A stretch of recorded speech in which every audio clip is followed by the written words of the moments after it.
नमस्कार, मी पंजाब डक 18-19-20 पर्यंत राज्यात भाग बदलत पाऊस पडणार आहे.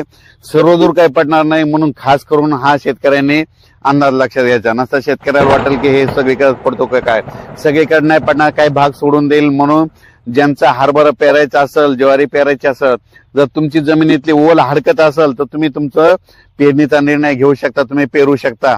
म्हणून हा अंदाज लक्षात घ्यायचा. 16 ऑक्टोबर पासून ते 20 ऑक्टोबरच्या दरम्यान दररोज वेगवेगळ्या भागात पाऊस पडणार आहे. म्हणून हा अंदाज लक्षात घ्यायचा.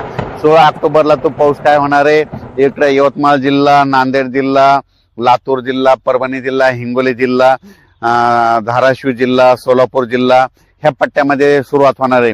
17 ऑक्टोबरला परत काही भागात पडणार आहे. 18ला पुन्हा दुसरा वेगळा भाग जाणार आहे.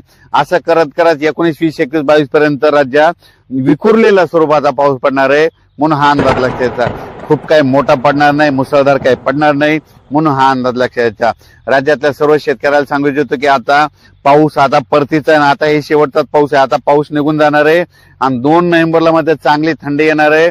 म्हणून राज्यातल्या सर्व शेतकऱ्यांनी अंदाज लक्षात घ्यायचा. ज्यांचं सोयाबीनचं शेत खाली झालं असं तुम्ही तुमचं पेरणी करू शकता.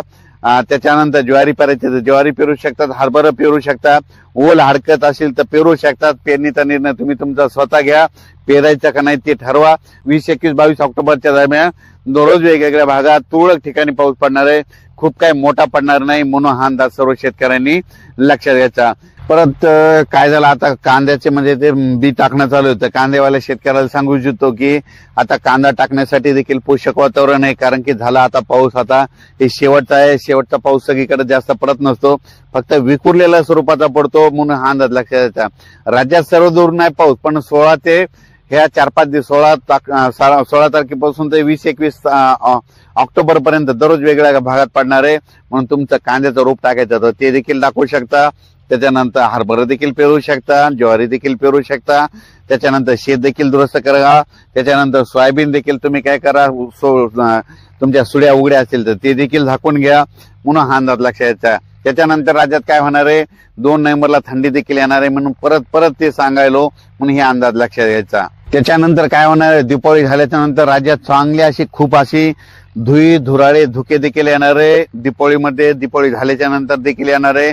मग आपणच समजून घ्यायचा की आता पाऊस आता निघून गेला. म्हणून हा अंदाज लक्षात घ्यायचा.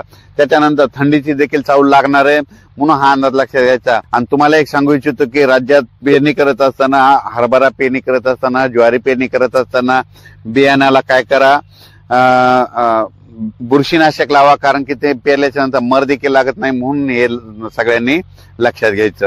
हा पाऊस जे पडणार आहे, आता परत एकदा शेवटी सांगतो की हा पाऊस सुरुवातीला काय होणार आहे, इकडल्या म्हणजे याच्याकडून सुरू नांदेड, लातूर, धाराशिव, यवतमाळ, त्याच्यानंतर लातूर जिल्हा ह्या पट्ट्याकडून सुरुवात होणार आहे.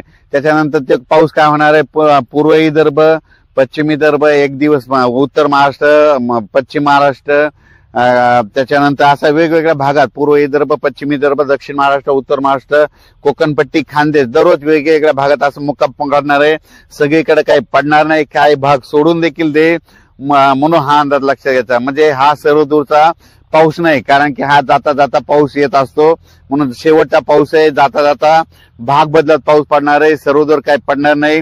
म्हणून हा तुम्ही तुमचा अंदाज सगळ्यांनी लक्षात घ्यायचा. अचानक वातावरणात झाला तर परत एक उद्याच्याला मेसेज दिला जाईल. धन्यवाद.